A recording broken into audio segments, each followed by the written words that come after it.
വയനാട്ടിലെ സഹകരണ ബാങ്കുകളിലെ നിയമന തട്ടിപ്പിൽ പ്രാഥമിക പരിശോധനയ്ക്കുള്ള 66 എൻക്വയറിക്ക് നിർദ്ദേശം നൽകി സഹകരണ ബാങ്ക്. ജില്ലയിലെ 4 സഹകരണ ബാങ്കിൽ വൻതോതിൽ നിയമന തട്ടിപ്പ് നടന്നു എന്ന പരാതികളുടെ അടിസ്ഥാനത്തിലാണ് സർക്കാരിൻ്റെ നടപടി. സുർജിത്ത് അയ്യപ്പത്തെ ടെലിഫോണിൽ വയനാട്ടിൽ നിന്ന്. Surjit, good morning. അത്ര വ്യാപകമായ തട്ടിപ്പാണോ അരങ്ങേറിയത്? SKN ഇതുമായി ബന്ധപ്പെട്ട് വലിയ രീതിയിലുള്ള ക്രമക്കേട്, അതായത് NM വിജയന്റെ മരണശേഷം ആണ് ഇത്തരത്തിൽ നിയമന കോഴ വലിയ അളവിലുള്ള ഒരു വിവാദമായിരിക്കുന്നത്. ഈ വിവാദത്തിന്റെ പശ്ചാത്തലത്തിലാണ് ഇപ്പോൾ സഹകരണ വകുപ്പ് കണ്ണു തുറക്കുകയും ഇതിൽ അന്വേഷണം പ്രഖ്യാപിക്കുകയും ചെയ്തിരിക്കുന്നത്. ഈ വിവിധ സഹകരണ ബാങ്കുകൾ കേന്ദ്രീകരിച്ച് നടന്ന നിയമന തട്ടിപ്പ് നടന്നതായുള്ള പ്രാഥമിക പരാതികൾ ലഭിച്ചിട്ടുണ്ട്. ഇതിന്റെ അടിസ്ഥാനത്തിലാണ് ഇപ്പോൾ സഹകരണ വകുപ്പിന്റെ നടപടി വന്നിരിക്കുന്നത്. പ്രാഥമിക പരിശോധനയുടെ ഭാഗമായുള്ള 66 എൻക്വയറിക്കാണ് ഇപ്പോൾ സഹകരണ വകുപ്പ് നിർദ്ദേശം നൽകിയിരിക്കുന്നത്.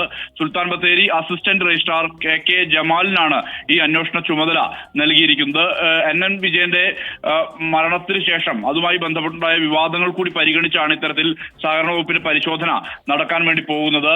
വലിയ നിയമന അഴിമതി ആരോപണം ഉണ്ടായിട്ടും സഹകരണ വകുപ്പ് ഇടപെട്ടിട്ടില്ല എന്നുള്ള തരത്തിലുള്ള ആരോപണങ്ങളും ആക്ഷേപങ്ങളും ഉണ്ടായിരുന്നു. ഇതിന് ഇങ്ങനെ ഒരു ആക്ഷേപം നിലനിൽക്കുന്ന പശ്ചാത്തലത്തിലാണ് ഇത്തരത്തിലൊരു നടപടിയിലേക്ക് വന്നിരിക്കുന്നത്.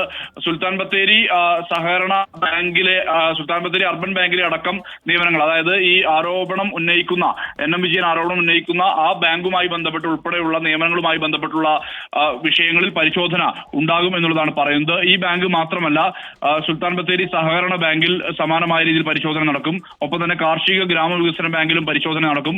പൂതാടി സർവീസ് സഹകരണ ബാങ്ക്, ഒപ്പം തന്നെ മടക്കിമല സർവീസ് സഹകരണ ബാങ്ക്, ഇത്തരത്തിൽ 5 ബാങ്കുകൾ കേന്ദ്രീകരിച്ചുള്ള അന്വേഷണമാണ് നടക്കുക. എന്തായാലും ഇത് NM വിജയന്റെ മരണവുമായി ബന്ധപ്പെട്ട് അതിന് തുടർച്ചയായാണ് ഇത്തരത്തിലൊരു പരിശോധനയ്ക്ക് സംസ്ഥാന സർക്കാരിന്റെ കീഴിലുള്ള സഹകരണ വകുപ്പ് തന്നെ തയ്യാറാകുന്നത്.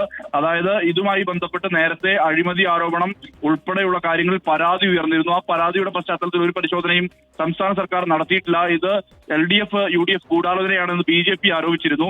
അത്തരത്തിലുള്ള പശ്ചാത്തലത്തിൽ കൂടിയാണ് ഇപ്പോൾ ഇങ്ങനെ ഒരു 66 എൻക്വയറിക്ക് ഇപ്പോൾ സംസ്ഥാന സഹകരണ വകുപ്പ് തീരുമാനം എടുത്തിരിക്കുന്നത്. Thank you Surjit Ayyappath.